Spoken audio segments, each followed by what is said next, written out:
Hello, student friends.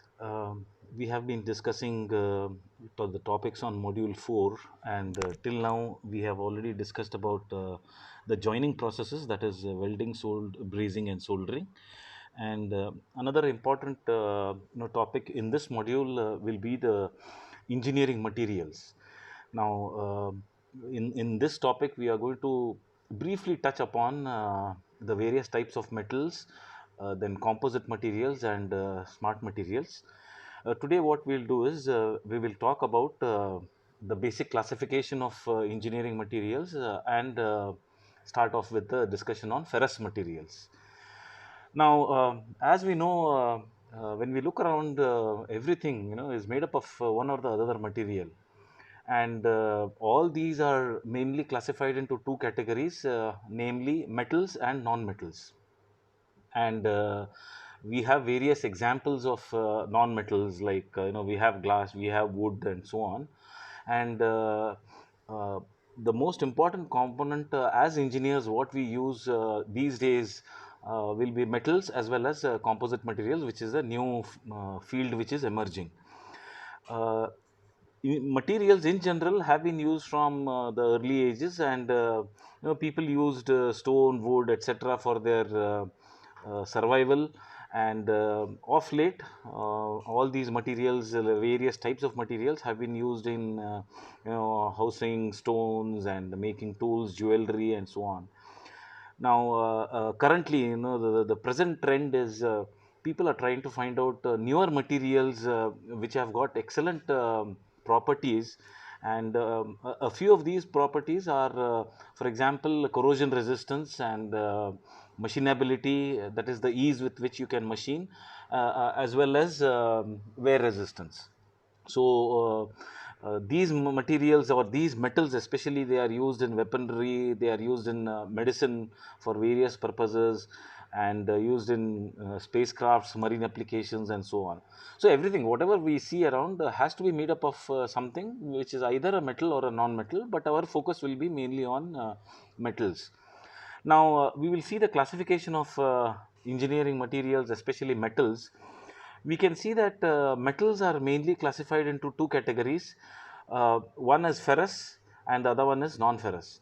Now, as we can see, ferrous materials are those where the main ingredient or the main component is iron, and in non-ferrous metals, we do not have any iron content at all. And again, in ferrous, you have pure ferrous metals like iron, and ferrous alloys like steel, high speed steel, and so on. So, if you remember a lathe and milling machine and so on, the cutting tool, the tool material which was used was named as HSS. HSS stands for high speed steel. So, it is a ferrous material where the main content will be iron, no doubt, but it is an alloy where other materials or other metals like chromium, vanadium, molybdenum, etc., are added to improve its characteristics, especially the you could say thermal conductivity, as well as the overall strength, that is the rigidity of the component. Then in non-metals, non-ferrous metals, we can see that we have pure non-ferrous metals such as copper, aluminium, zinc, tin, silver, gold, mercury, etc. And their alloys, using these as the base metals, we add other metals to it and form alloys like brass, bronze, solder, and so on. So this is one mode of classification. Another way in which it can be represented is something like this, where you can see that the metals themselves, we have ore extraction, and then there are so many other methods to extract the pure form of metal from the ore. So on one side, we have all these are non ferrous metals, and on this side we have all ferrous metals, where the main ingredient is iron. So it is mentioned here as ferrous and here as non-ferrous. Now, when we look at ferrous materials, as I have already told you, ferrous metals are those where iron is the main element, and to this iron, something else can be added in order to form an alloy. Um for example, we have cast iron, wrought iron, pig iron, and so on. So the various types of ferrous metals are pig iron. Normally, the ore which comes after mining process once it is slightly purified, or we remove the impurities, what remains is the pig iron, where the carbon content is very high, and it has about 0.5 to 3% of silicon. Now, in its nascent form, in its original form, we cannot use that material because it is very brittle and cannot be handled directly. So this pig iron, it has to be modified, and something else has to be added to it in order to make it more useful. So it is mainly used to make wrought iron. You can see here cast iron and steel. Then we have cast iron. This is the most common form of a ferrous metal which is used, and it has got innumerable applications, a lot of applications. And here the iron percentage is more than 90%, and carbon is in the range of about 2% to 4.5%, and there is about 1 to 3% of silicon, and a very small amount of sulfur, manganese, phosphorus, and so on. Now, cast iron is extremely strong, especially in compression. It has got a very high compressive strength, but also at the same time it is brittle. That is, it cannot take impact load. That if a shock load is applied to cast iron, it will crack easily. But it is extremely strong. That is, we call that property as toughness. Cast iron is highly tough. It has a low melting point, and it has got excellent wear resistant properties, good fluidity, good machinability, and so on. And it is used for various applications like machine frames, columns, beds, housing, flywheels, and so on. Now, I have already told you that in a lathe, the main bed is made up of cast iron.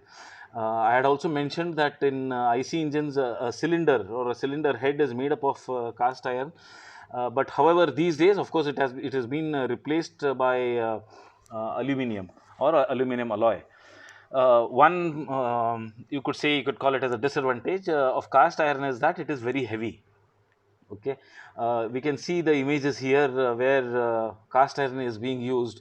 We can see that it is used in machine vices. This is called as a machine vice. This is a cylinder block.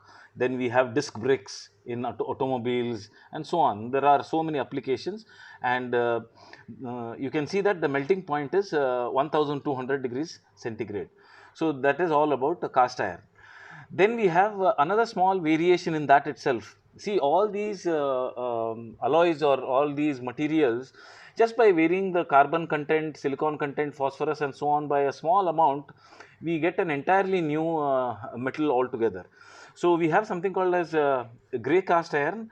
Here we can see that the carbon content is slightly more, and silicon is about 1 to 2.5%, 0.5% manganese, then some percentage of sulfur, phosphorus, and so on, and the rest is obviously iron. And here also we see that we have easy machinability, very high strength, ductility under compressive loads.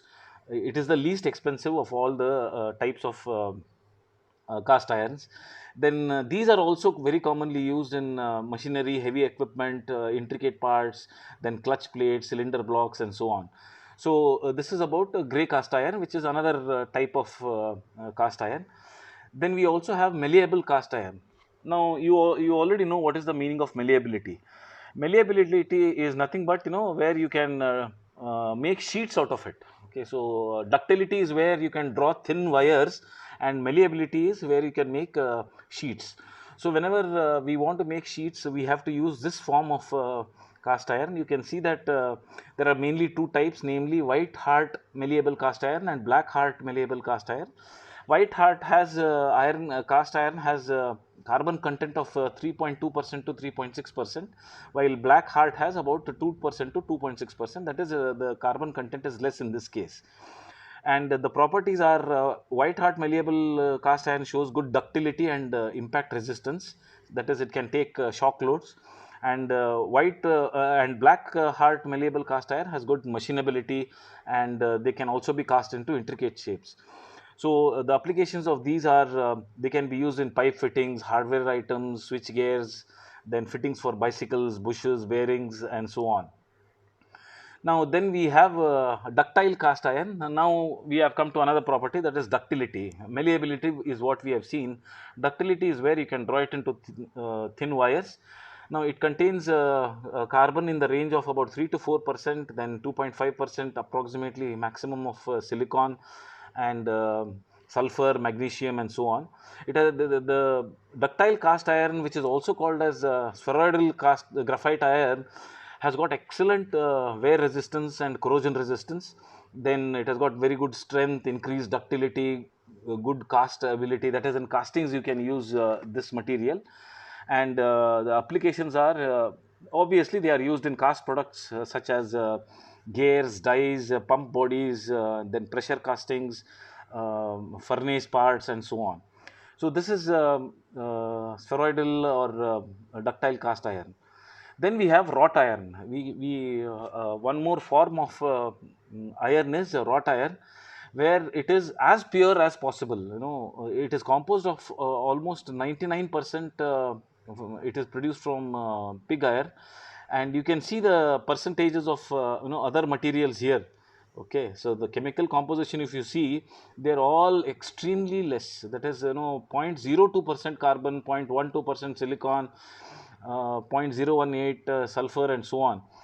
Now, one thing that needs to be understood is when we increase the carbon content, the material becomes more hard.